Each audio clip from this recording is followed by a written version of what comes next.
ऑसिलेशनचे problems आपण सुरू करूया. फर्स्ट प्रॉब्लेम बघा, इथं काय सांगितलेलं आहे.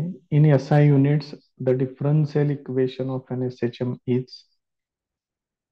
डिफरन्शियल इक्वेशन दिलेलं आहे d square x upon d t square is equal to -36x. Find its frequency and period, असं दिलेलं आहे.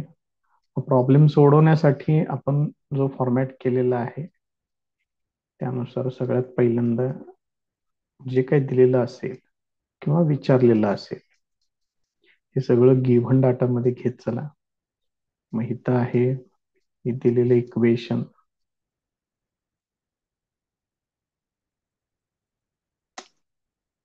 इक्वेशनच आलं बघा डायरेक्ट, हे दिलेलं आहे. त्यानंतर फ्रिक्वेन्सी विचारलेली आहे आणि पिरियड सुद्धा विचारलेला आहे. त्यानंतर आपल्याला जे त्याचं कॅल्क्युलेशन वगैरे जे करायचं आहे त्याच्यासाठी सेपरेट सेक्शन करायचं, फॉर्म्युले अँड कॅल्क्युलेशन्स.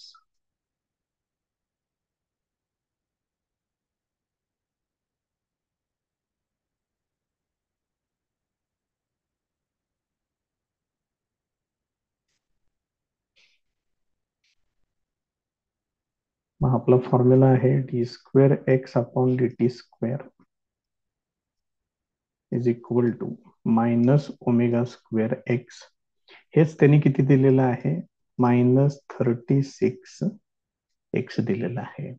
याच्यावरून तुम्ही काय घेऊ शकताय, ओमेगा स्क्वेअर इक्वल टू 36 घेऊ शकताय, omega equal to 6 radian per second असं घेऊ शकताय. आता इथून पुढे तुमच्या बाकीच्या गोष्टी सगळ्या येतील. ओमेगा इक्वल टू आहे 2πn,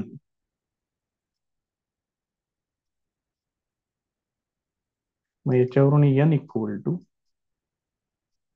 ओमेगा अपॉन 2π येणार. व्हॅल्यूज वापरतोय त्याच्यामध्ये. एन इक्वल टू ओमेगा आहे 6 डिव्हायडेड बाय 2π, म्हणजे येणार 2 × 3.142 येणार. म्हणजे त्याचं सिम्प्लिफिकेशन इथं होणार 2×3=6 होणार. आता 3 याला भाग घालवा, 3 याला भाग घालवल्यानंतर 3×1=3, पुढे 1 येते त्याला काय भाग जाणार नाही, त्यामुळे इथं शून्याचा भाग लागेल. 3×4=12 उरतात 2, 3×7=21, हे असं होईल.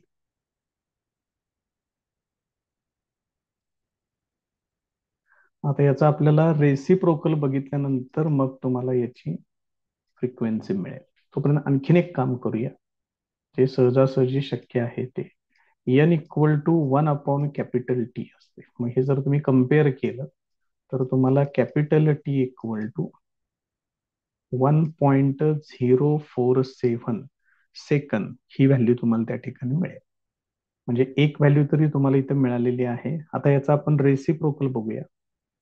रेसिप्रोकल साठी आपल्याला साधारण शेवटच्या सेक्शन मध्ये जावं लागेल, लॉग टेबल मध्ये. तिथं रेसिप्रोकल्स ऑफ 4 फिगर नंबर्स हे शोधावं लागेल. आहे आता काय टर्म आहे ती बघूया आपण पहिल्यांदा. 1.0चा 4 मध्ये 7चा मीन डिफरन्स आहे. 1.0चा 4 मध्ये 7चा मीन डिफरन्स किती येतो, 64 आहे. मग ही व्हॅल्यू सबट्रॅक्ट लिहिले बघा इथं. याचा अर्थ ही व्हॅल्यू याच्यातून वजा करावी लागेल. म्हणजे 96 मधून 64 वजा करावे लागतील, मग तुम्हाला व्हॅल्यू मिळेल. मग इथं आपण काय करूया, बाजूलाच लिहूया इथं 96 एक काम करतो, कलर थोडासा चेंज करतो इथं.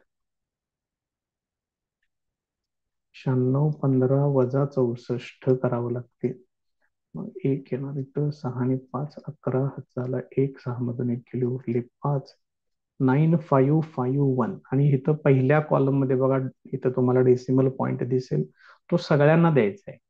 याचा अर्थ याचं जे काही सोडवून येते ते तुम्हाला किती घ्यावं लागेल? 0.9551 हे घ्यावं लागेल.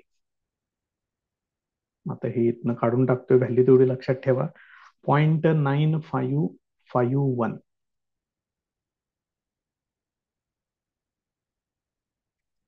0.9551 हर्ट्झ मध्ये ही त्याची व्हॅल्यू येईल.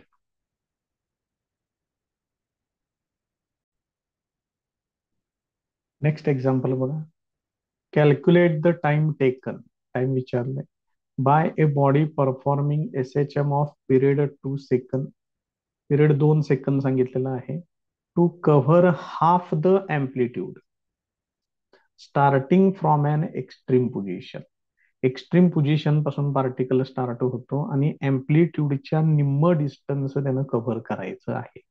तर त्याच्यासाठी किती वेळ लागेल असं त्यांनी विचारलेलं आहे.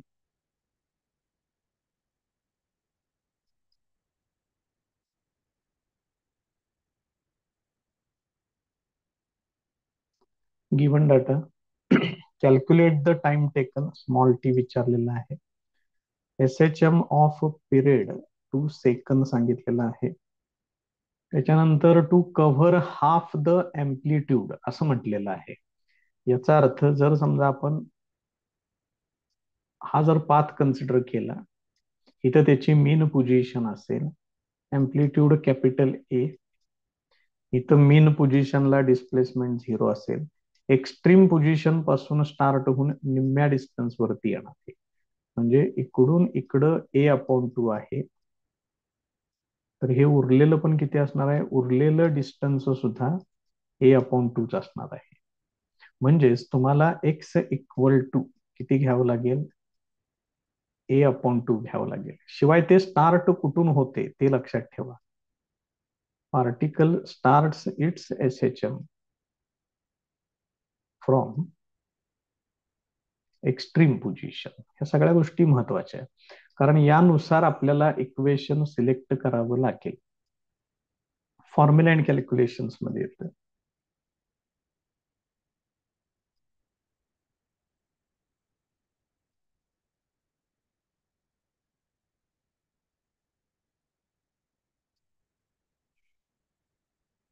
तर याच्यामध्ये आपल्याला टाइम पिरियड त्यांनी दिलेला आहे, त्याच्यावरून ओमेगा काढून घेऊया. 2π/T म्हणजेच येणार 2π/2 that is equal to pi radian per second. ही व्हॅल्यू आपल्याला मिळेल. त्यानंतर particle starts its SHM from extreme position. Particle starts SHM from extreme position. हे महत्वाचं आहे त्याच्यातलं, कारण याच्यामुळं आपल्याला x इक्वल टू हे इक्वेशन असं घ्यावं लागेल. जर पार्टिकल मीन पोझिशन पासून स्टार्ट झाला असता तर त्याचं इक्वेशन आलं असतं x equal to A sin ωt. हे लक्षात ठेवा, इम्पॉर्टंट. आता एक्स्ट्रीम पोझिशन पासून सांगितले, त्यामुळे तुम्हाला हे इक्वेशन घ्यावं लागेल. एक्स किती दिलेला आहे? A/2 दिलेला आहे. A cos ωt. हे ए ला ए कॅन्सल करतोय, म्हणजेच हे काय येणार? 1/2 इक्वल टू cos ωt येणार. आता कॉसचा कोणता रेशो, कोणत्या अँगलचा रेशो 1/2 येतो ते माहित पाहिजे.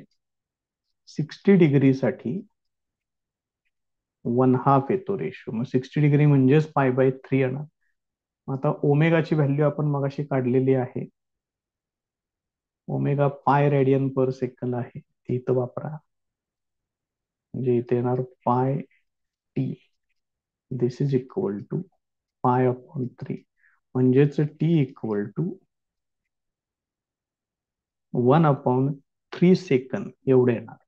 म्हणजे एवढा वेळ लागेल त्याला. त्यांनी जसा प्रश्न विचारलेला आहे त्या पद्धतीने त्याचं उत्तर तेवढं लिहून टाका. त्यांनी काय प्रश्न विचारला होता? कॅल्क्युलेट द टाइम टेकन म्हटले. Therefore time taken will be equal to 1/3 second असं शेवटी लिहून टाका.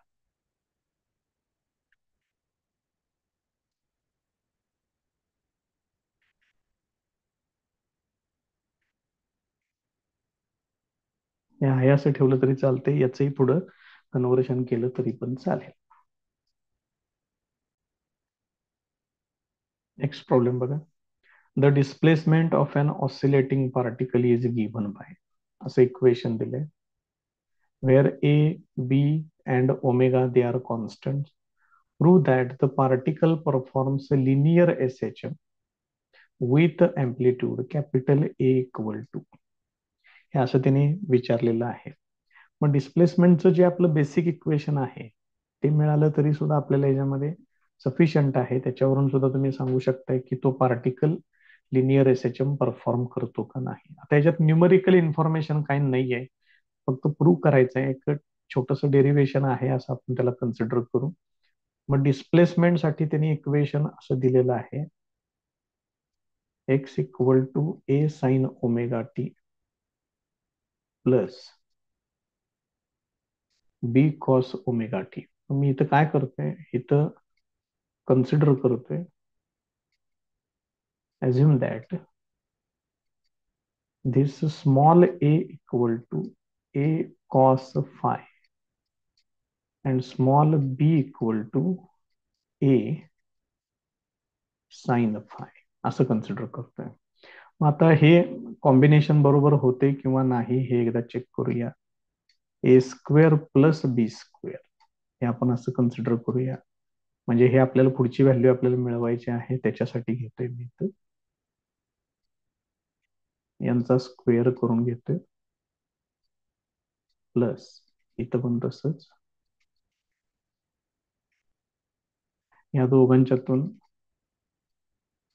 कॅपिटल ए स्क्वेअर तेवढं कॉमन घ्या.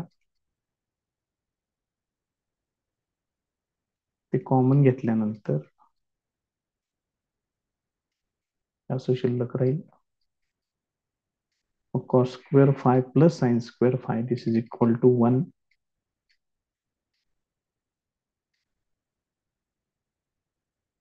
त्यामुळे हे असं येईल आणि कॅपिटल ए इक्वल टू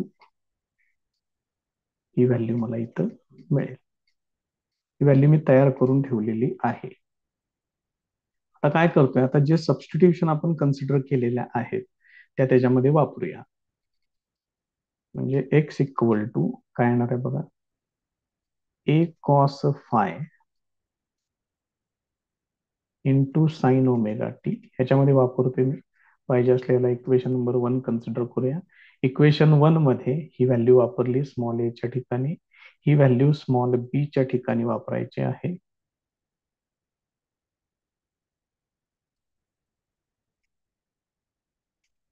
असेल याच्यातून एक कॉमन घेतोय. एक कॉमन घेतल्यानंतर sine omega t cos phi plus cos omega t sine phi असं मानतोय. त्याच टर्म्स आहेत, फक्त थोडं ऍडजस्ट केलंय. कारण असा फॉर्म्युला आहे sine cos plus cos sine, त्याच्यासाठी हे केलेलं आहे. हा फॉर्म्युला आहे sign A cos B plus cos A sine B. म्हणजेच हा फॉर्म्युला आहे साइन ए प्लस बी साठी. असेल हेच इक्वेशन आहे लिनियर एसएचएम च्या डिस्प्लेसमेंटचं. याचा अर्थ हा पार्टिकल लिनियर एसएचएम परफॉर्म करतोय आणि त्याची अँप्लिट्यूड हित असते. त्यामुळे अँप्लिट्यूड ए इक्वल टू, बघा इथं व्हॅल्यू तयार करून ठेवलेली आहे मगाशी, ए स्क्वेअर प्लस बी स्क्वेअर. इव्हन तुम्हाला जर हा फाय जर काढायचा असेल, बघा इथं सबस्टिट्यूशन केले मी, मग ए या दुसऱ्या बी ला ए न डिवाइड करून घेतोय. म्हणजे बघा B upon A equal to काय आहे, बी ए साइन फाय आहे divided by A cos phi. म्हणजे हे काय होईल, ए ला ए कॅन्सल केलं, साइन डिवायडेड बाय कॉस, ते येणार टॅन फाय. मग याच्यावरून फाय इक्वल टू, हे टॅन फक्त इकडं ना काय ते equal to B upon A आहे, इथं जवळ लिहिलं फक्त. Therefore phi equal to tan inverse of B upon, म्हणजे तिथं फेज पण मिळाला, अँप्लिट्यूड पण मिळाली, शिवाय हा पार्टिकल लिनियर एसएचएम परफॉर्म करतो, हे पण आपण सिद्ध केलेलं आहे. नेक्स्ट एक्झाम्पल बघा. A particle performs SHM of amplitude 10 centimetre, amplitude दिलेले 10 सेंटीमीटर, मॅक्सिमम व्हेलॉसिटी सांगितलेली आहे 100 सेंटीमीटर पर सेकंद, आणि डिस्प्लेसमेंट विचारले ज्या वेळेला त्याची व्हेलॉसिटी 60 सेंटीमीटर पर सेकंद असेल. मग सगळं सीजीएस मध्ये दिसते, त्यामुळे काही कन्व्हर्शन करायचे, काय भानगडीत पडायचं नाही, फायनल आन्सर सीजीएस सिस्टम मध्येच लिहून टाकायचं. गिवन डाटा कलेक्ट करूया पहिल्यांदा.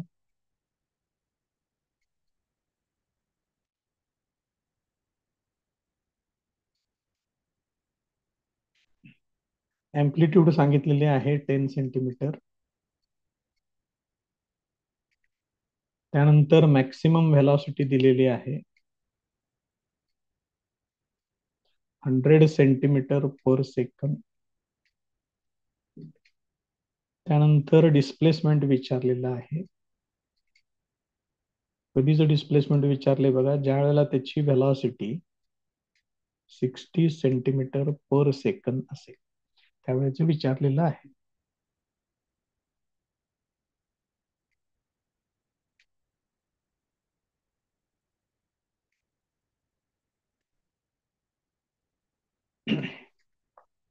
पुढचा section formula and calculation.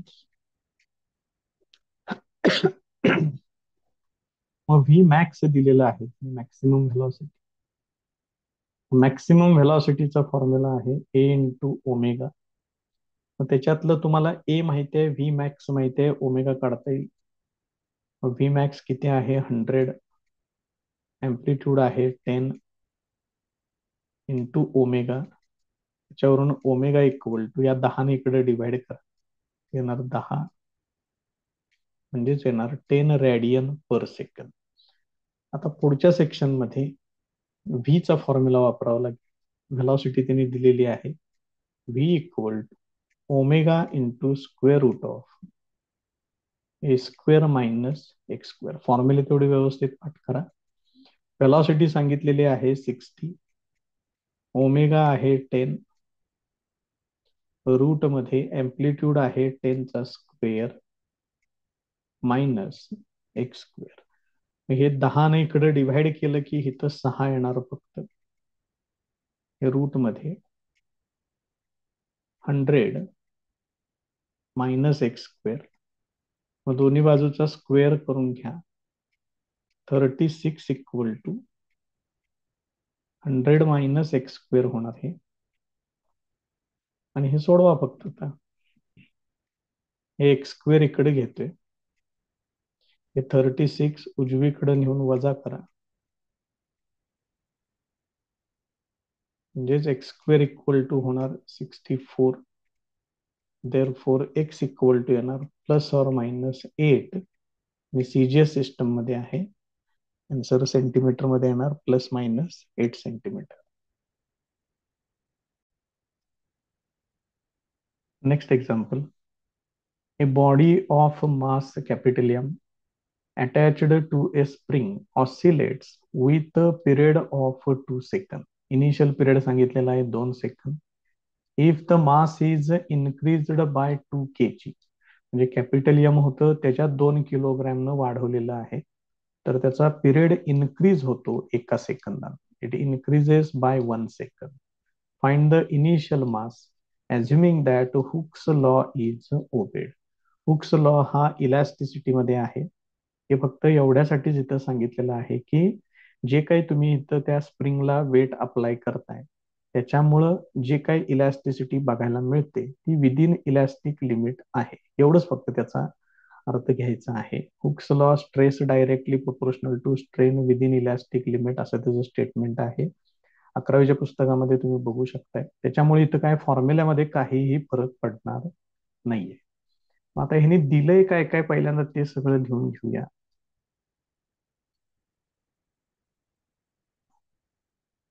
Given data,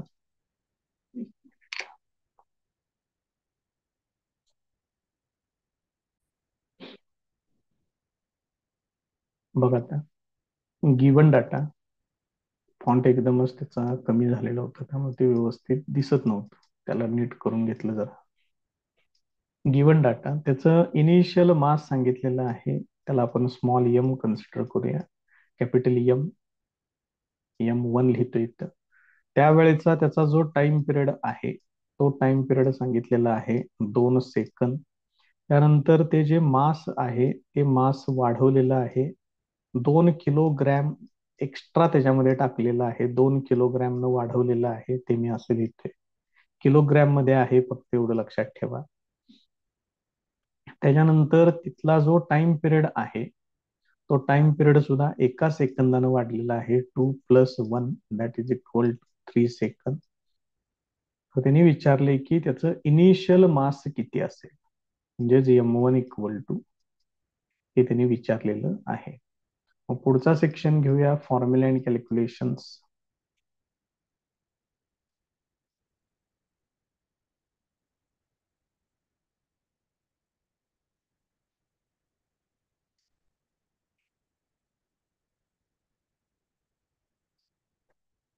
मग याच्यामध्ये आपल्याला त्याचा जो बेसिक जी सबस्टिट्यूशन होती त्या प्रकरणामध्ये, omega square equal to K/M, याच्यावरून ओमेगा येणार स्क्वेअर रूट ऑफ K/M.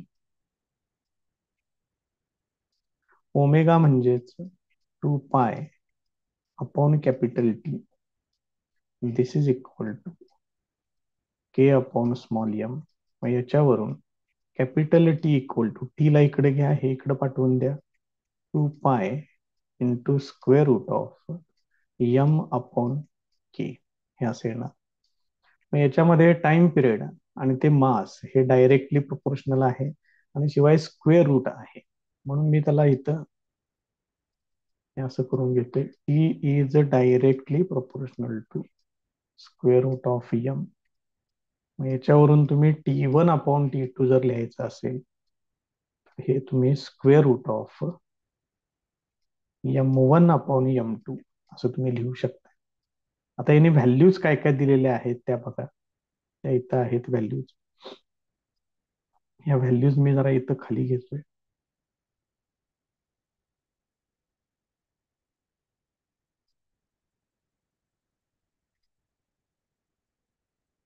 म्हणजे मला व्हॅल्यूज तिथं जरा नीट सबस्टिट्यूट करता येतील याच्यासाठी मी हे खाली घेतलेलं आहे इथं. आता याच्यामध्ये व्हॅल्यूज वापरूया. T1 किती आहे? T1 आहे 2 सेकंद. T2 आहे 3 सेकंद. This is equal to M1 आहे कॅपिटल M, ते रूट मध्ये आहे, डिव्हायडेड बाय M2 आहे M+2. मग दोन्ही बाजूंचा स्क्वेअर करून घेऊया. इथे येणार 4, इथे येणार 9, हे होणार M/M+2.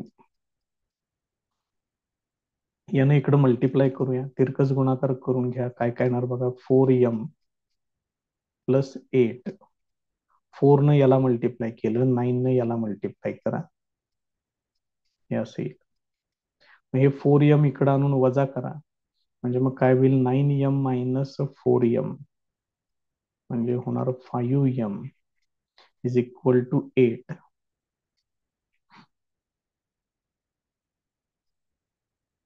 Therefore capital M equal to 8/5. मग 5 × 5 होत आहेत 3, 5 × 30, 1.6 किलोग्रॅम हे तिथलं इनिशियल मास असेल.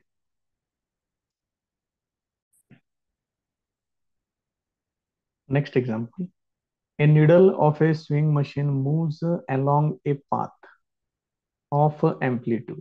एम्प्लिट्यूड दिलेले आहे 4 centimetre, with frequency 5 hertz. Frequency दिलेली आहे. Find its acceleration 1/30 second after it has crossed the mean position.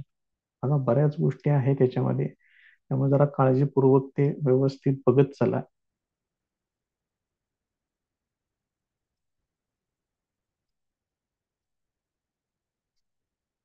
Given data काय काय सांगितले बघा. अँप्लिट्यूड दिलेली आहे 4 सेंटीमीटर. त्यानंतर फ्रिक्वेन्सी दिलेली आहे 5 hertz. Find its acceleration, acceleration विचारलेलं आहे. टाइम सांगितलेला आहे 1/30 second. After it has crossed the mean position म्हटलंय, म्हणजे याच्यामध्ये उल्लेख कुणाचा झालेला आहे, मीन पोझिशनचा. त्यानुसार आपल्याला डिस्प्लेसमेंटचं इक्वेशन सिलेक्ट करावं लागेल. त्याच्यासाठी ते फार महत्वाचं आहे. त्यामुळे अगदी बारकाईनं प्रॉब्लेम वाचत चला, बारीक सारीक गोष्टी असतात.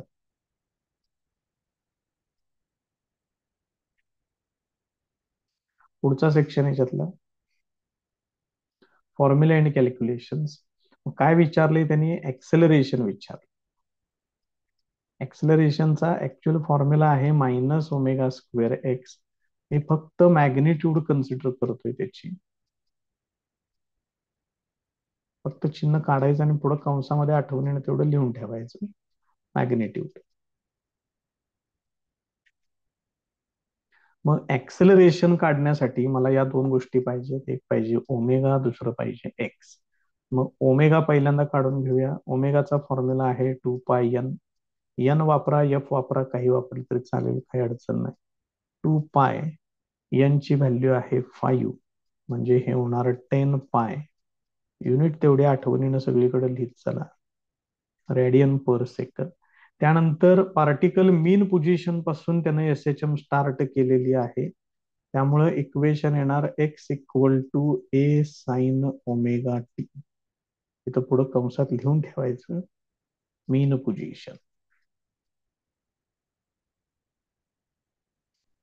आता याच्यामध्ये आपल्याला व्हॅल्यूज वापरल्या पाहिजेत. देअरफॉर x = a किती आहे 4 सेंटीमीटर इंटू साइन ओमेगाची व्हॅल्यू आपण काढलेली आहे इथं 10π इंटू स्मॉल टी आहे 1/30.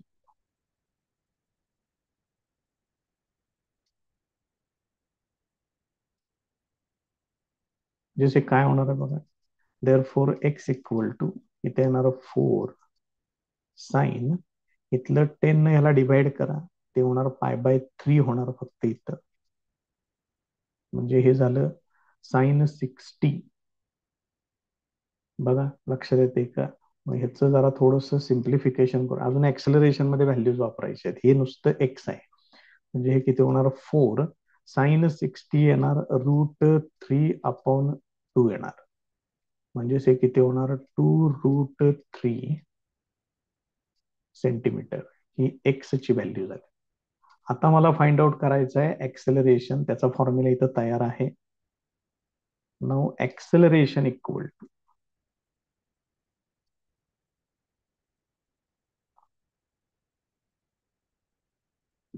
ω² इंटू एक्स आहे.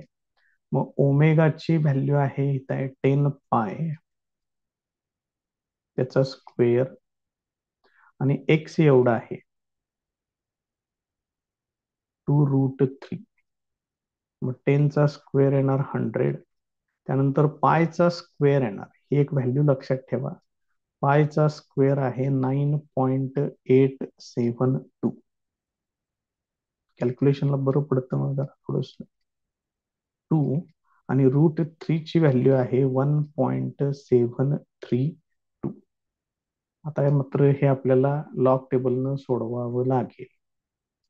आता त्याच्यातलं जे लागणार आहे लॉग टेबलसाठी ते कोणकोणतं आहे बघा. 9.872 लॉग टेबलमध्ये.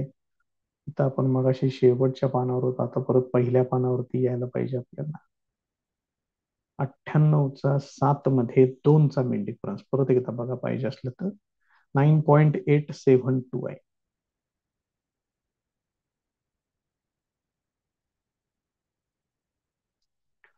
98, इथं आहे 98, 7 मध्ये हे 6, हे 6 झाले, हे 7, 98चा 7 मध्ये 2चा मीन डिफरन्स आहे. 2चा मीन डिफरन्स इथे येईल. मग हे किती आहे बघा बरं, 99, 43 आणि 1, 99, 44 येते. 99, 44 घेतोय तिकडं पहिल्यांदा लिहून 0.9942. त्यानंतर 20चा आहे 30, 10. त्यानंतर आहे 1.732, 0.17चा 3 मध्ये 2चा मिड डिफरन्स, 17चा 3 मध्ये 2चा मिड डिफरन्स, 17, 3 मध्ये 2चा मिड डिफरन्स तो आहे 5. मग 23, 80 आणि 5, 23, 85 होणार. 23, 85, 2385 यांची बेरीज करायची. अजून एक आहे 100 आहे, 100ला आपण असं लिहूया 2.000, म्हणजे त्याचाही विषय याच्यातनं क्लिअर करून टाकू. 5 आणि 2, 7, 8, 9, 13, 3 हाताला 1, 1, 4, 13, 3 हाताला 1, 1, 3, 6, 15, 15शी 5 हाताले 1, 2 आणि 1, 3 होणार. तर याचा अँटीलॉग बघावा लागेल. मग 0.53चा 3 मध्ये 7चा मीन डिफरन्स, 0.53. त्यानंतर आणि काय होतं, 3 मध्ये 7चा मीन डिफरन्स, 0.53चा इथं आहे 3 मध्ये, ते इथं आहे 7चा मीन डिफरन्स, तर 6 आहे. मग 34, 12 आणि 6, 34, 18 होणार. ते घेऊया इथं आपण. 34, 18 म्हणजे 3.418 इंटू 10 इथे किती कॅरेक्टरिस्टिक आलेले आहे बघा, 3. म्हणजेच हे काय होणार, 3418 सेंटीमीटर वर्ग पर सेकंद. कारण हे काय आहे, ऍक्सेलरेशन आहे. त्यामुळे त्याची व्हॅल्यू ही अशी 3418 सेंटीमीटर स्क्वेअर पर सेकंद. फक्त याचं युनिट तेवढं करेक्ट करतोय, युनिट मध्ये चुकलेलं आहे. काय येणार युनिट याचं, सेंटीमीटर पर सेकंद स्क्वेअर येणार. काय ऍक्सेलरेशनचं unit metre per second square आहे. त्यामुळे हे जरा थोडस बघा. सेंटीमीटरचं तुम्हाला मीटरमध्ये पाहिजे असेल तर तुम्ही कन्व्हर्शन करू शकताय. याला 10⁻²2 न डिव्हाइड करायचं म्हणजे हे होणार 34.18 मीटर पर सेकंद स्क्वेअर. हे त्याचं फायनल आन्सर तुम्ही घेऊ शकताय. दोन्ही प्रकारे इथं युनिट दिलेलं आहे.